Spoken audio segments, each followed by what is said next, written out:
From men with your hand, O Lord, from men of the world, whose portion in this life idle and vain, and whose belly you fill with your treasure. They are satisfied with children, and they leave what they have left to their children. As for me, I shall see your face in righteousness. I will be satisfied when I awake, seeing your likeness. अपना हाथ बढ़ाकर हे यहोवा मुझे मनुष्यों से बचा, अर्थात संसारी मनुष्यों से जिनका भाग इसी जीवन में है और जिनका पेट तू अपने भंडार से भरता है। वे बाल बच्चों से संतुष्ट हैं और शेष संपत्ति अपने बच्चों के लिए छोड़ जाते हैं।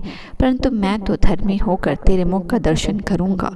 जब मैं जागूंगा तब तेरे स्वरूप से संतुष्ट होऊंगा।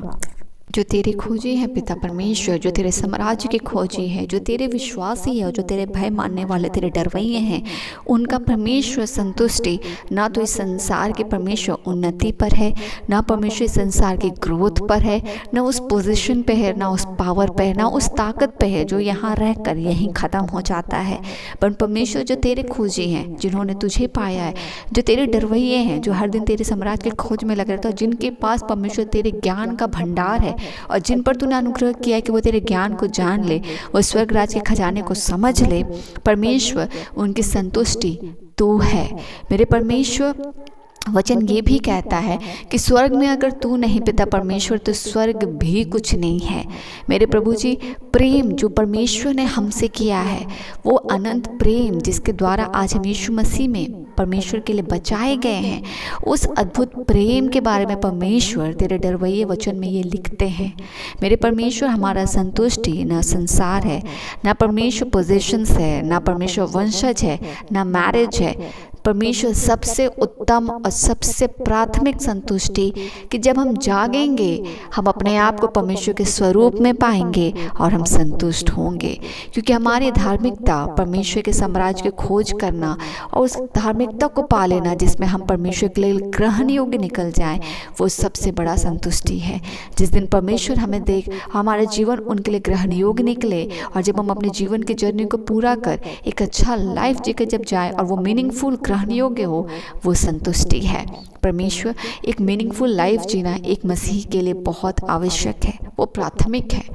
एक मनुष्य के लिए जो परमेश्वर को नहीं जानता है, वचन को नहीं जानता है, उसका परमेश्वर को जानना और साथ में संसार को पाना या संसार की चीज़ों के लिए लालसा रखना एक समझ की बात है। मगर जो मसीही है, जिसने यीशु मसीह को उसकी क्रूसी कथा को जाना है, उस पर विश्वास किया है और यीशु का अनुसरण कर रहा है, वो मनुष्य के लिए दो स्वामी का रखना असंभव है। या तो परमेश्वर जो हमारा स्वामी है वो स्वामी होगा, या तो संसार में जो धन है वो स्वामी होगा। परमेश्वर, हम दो गाइड्स में नहीं चल सकते, हम दो राह में नहीं चल सकते, हम दो बोट में नहीं चल सकते, पर हम सिर्फ एक की ओर जाते हैं और हमारा लक्ष्य परमेश्वर आप है। वो जाने को पाए कि हर मसीही के जीवन में परमेश्वर तेरी प्राथमिकता आए। हम अपने परिवार के सदस्यों को आपको सौंपते, एक एक जीवन में परमेश्वर तेरी योजना पूरी हो, कि हमें ग्रहण योग्य और एक विश्वासी जीवन जी पाए। आज के दिन के लिए हम तुझे धन्यवाद देते हैं प्रभु जी। रात के बेला को आपके अधिकार हाथ में देते हम सुरक्षित सोएं, कल का दिन यीशु में आशीषित हो और हमारे जीवन के गवाही से आपको महिमा मिले।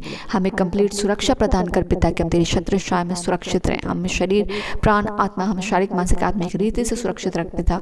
हम स्ट्रेंथन इन क्राइस्ट हो, बूस्टअप इन क्राइस्ट हो, ताकि परमेश्वर हम पूर्ण रीति से सील्ड अप यीशु मसीह के लहू में सुरक्षित रहें और कल का दिन में हम ब्लेसेड जीने को पाएं।